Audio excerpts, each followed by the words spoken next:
시내 기자부터 오늘 우리는 이제 선진국 문턱에 진입하고 있습니다. G7 선진국 완성을 위해서 우리 사회 모든 분야의 선진화를 이루어야 합니다. 경제가 인류로 올라갔더라도 정치가 삼류에 머물고 있으면 우리나라 국가 수준은 삼류 국가밖에 되지 않습니다. 국민이 가장 걱정하는 분야가 바로 정치 분야입니다. 87년 민주화 이후에 세상과 사람이 바뀌었음에도 우리의 헌법과 정치 체제는 그대로 유지되고 있습니다. 중진국 시대의 헌법으로는 선진국 시대를 열 수 없습니다. 또한 정치 제도와 정치 문화 모두 대개혁을 해야 할 때입니다. 정당 정치는 당원과 국민의 뜻을 받들지 못하고 있습니다. 정당의 주인은 당원들이 국회의원과 당의원들의 동원 대상으로 이용되는 그런 후진성은 지금 여전합니다. 최근 젊은 리더십, 청년들의 정치 참여로 당의 변화가 급격히 시작되고 있습니다. 이런 변화를 시작으로 정치 문화를 바꾸고 법률과 제도로 정착시켜야 합니다. 정치가 바로 서야 나라가 바로 섭니다. 대통령이 되어 정치 대개혁에 밀린 숙제를 시작하도록 하겠습니다. 권력체계, 정치체계, 정부 구조까지 선진국 시대를 열기 위한 정치 행정 대개혁을 시작하겠습니다. 이를 위한 7대 공약을 말씀드리도록 하겠습니다. 우리 당의 정치 대혁신에 앞장서겠습니다. 국민의힘은 민주정당이며 당원이 명실상부한 당의 주인이 되고 당의 모든 권력이 당원으로부터 나오는 것임을 분명히 하겠습니다. 총선과 지선 등 모든 선거 공천과 당의 중요 결정에 당원들의 권한을 높이고 권리 행사와 참여를 보장하겠습니다. 당 강령에 명시된 청년 의무 공천 범위를 대폭 확대하고 피선거권 연령도 낮추어 젊은 정당, 노장과 조화를 이루는 국민정당으로 거듭나도록 조치를 하겠습니다. 두 번째, 대통령 발의 개헌안을 마련하고 2024년 총선 공약으로 추진을 하겠습니다. 정치적 안정을 담보하기 위한 대통령 4년 중임제와 상하 양원제를 도입하도록 하겠습니다. 상하 양원은 각각 상원은 50명, 하원은 150명으로 하고 비례대표제는 폐지하도록 하겠습니다. 국회의원 불체포 특권 폐지, 국회의원 국민소환제 도입을 추진하겠습니다. 지금 국회에는 범죄로 몰려서 구속된 사람도 사퇴만 하지 않으면 계속 국회의원을 할 수 있는 그런 파행적인 제도로 운영되고 있습니다. 그래서 국회의원 국민소환제가 무엇보다도 필요한 현실입니다. 정치대개혁위원회를 구성하고 개헌안 마련 등 정치개혁 전반을 개혁하는 방안을 추진해 나가겠습니다. 세 번째, 분권과 분산으로 작은 정부를 지향하도록 하겠습니다. 정부 선진화위원회를 만들어서 행정부 각부 부처의 업무를 정밀 평가하도록 하겠습니다. 분권과 분산의 기조하에 정부 부처를 통폐합하여 13개에서 14개 내외로 과감히 줄이도록 하겠습니다. 민간의 활력을 저해하는 공공부문을 과감하게 민영화하고 구조조정을 하도록 하겠습니다. 인공지능, 블록체인을 행정 시스템에 도입하여 공공부문을 구조조정해 국정 효율을 더욱 높이도록 하겠습니다.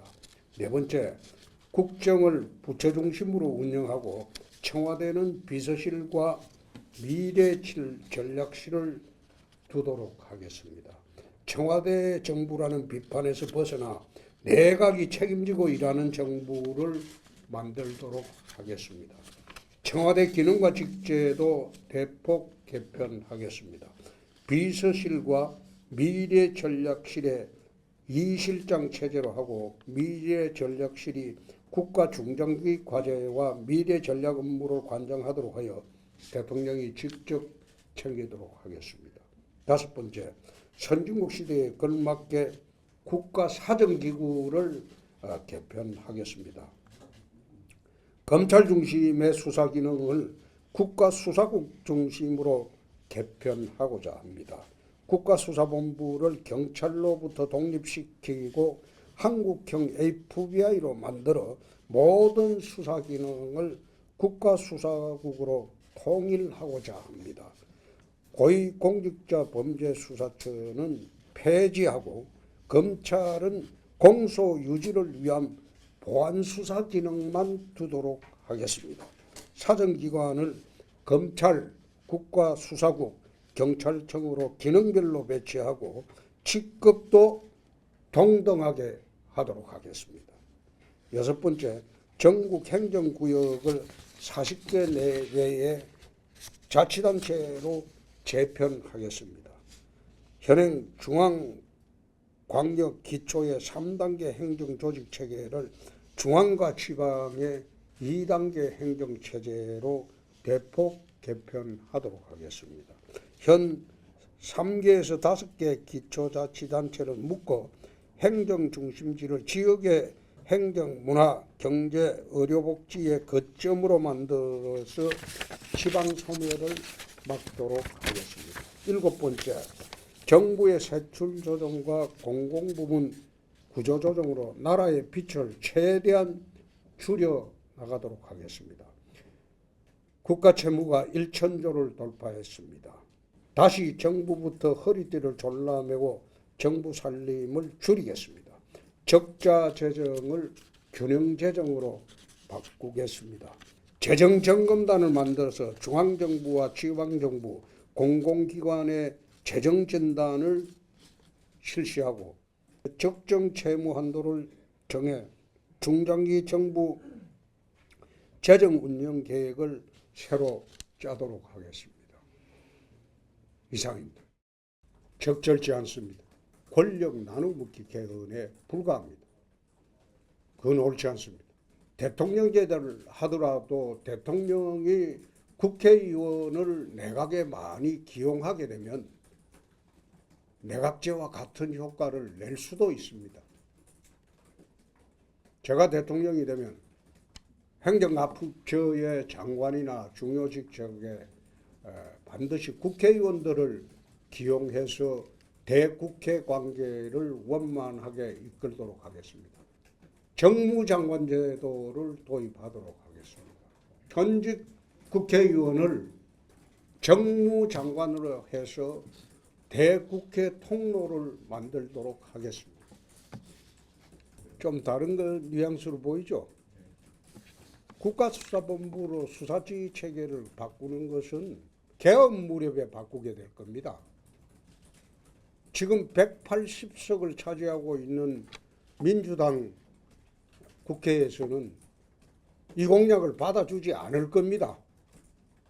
대통령이 되면 사정기관에 엄중 수사를 요청하겠습니다. 우리는 지금 전국의 지구당별로 전화 홍보부대가 있습니다. 저는 국회의원이나 당협위원장 줄 안 세우고 책임당원과 국민들 상대로 늘 당내 경선을 해왔습니다. 우리 전화 홍보 자원봉사자들이 전국에 다 있습니다. 그 집계를 바탕으로 한 이야기입니다. 아마 어느 후보 측에서는 17, 18일 여론조사한 것을 자료로 해서 국회의원 당협위원장들 그리고 언론기관에 뿌려가지고 자기들이 압승한다고 그래 주장을 하는데 그거는 전두환 발언과 개사가 있기 전에 당원들 여론입니다. 그 이후에 조사를 해보면 확연히 틀릴 겁니다.